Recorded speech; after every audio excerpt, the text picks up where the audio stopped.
bagaimana apabila bertemunya dua bentuk sedekah, sedekah ke rumah ibadah dan sedekah kepada yatim, fakir, miskin, mana yang lebih utama?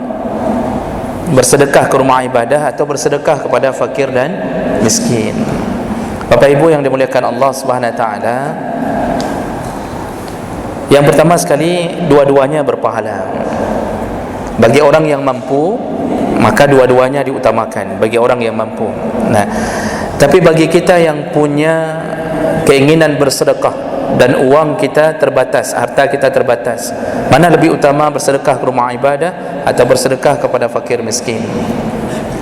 Dalam kaedah fikih disebutkan apabila bertemu dua mudarat, maka pilihlah yang paling ringan di antara keduanya. Ya, irtikab akhafihima, pilih yang paling ringan di antara keduanya. Maksudnya lihat mana yang lebih utama kalau sudah bertemu.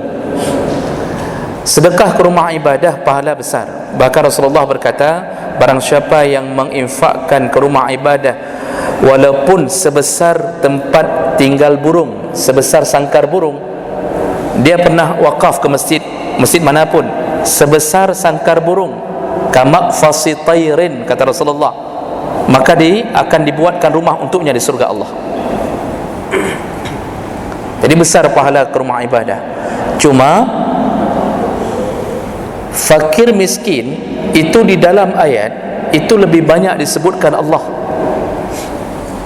Bahkan yang paling tegas Allah menyebutkan ara'aital ladzi yukadzibu biddin fazalika alladzi yad'ul yatim wa la yahuddu ala ta'amil miskin. Tahukah engkau para pendusta agama?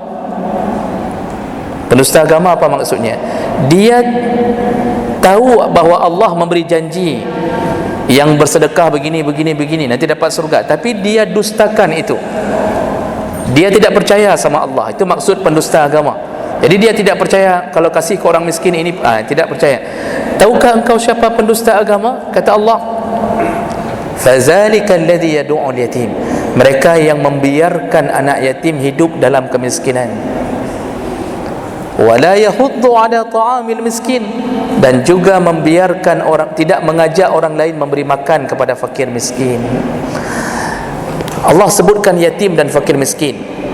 Yatim, salah satu yang membuat penderitaan anak yatim adalah kehilangan orang yang mencari rezeki.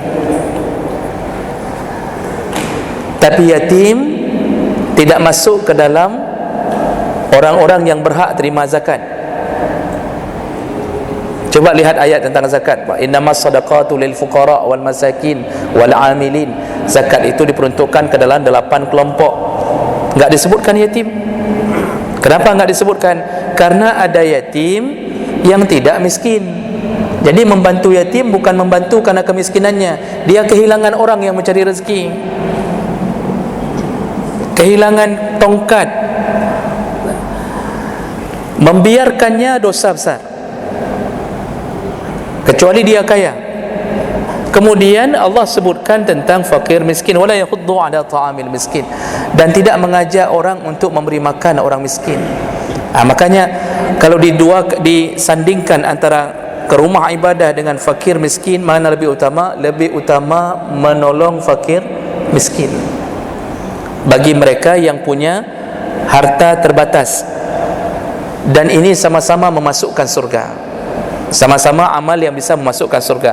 Cuma lebih utama, apalagi ada hadis lain yang menyebutkan tidak boleh masuk surga orang kaya yang tidur dalam kekenyangan, sedangkan di sampingnya ada tetangga yang tidak bisa tidur karena kelaparan. Orang kaya ini haram masuk surga.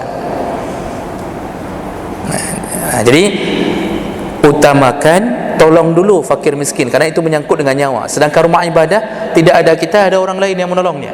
Tapi fakir miskin yang berada di sekitaran kita, mungkin dia sedang membutuhkan kita.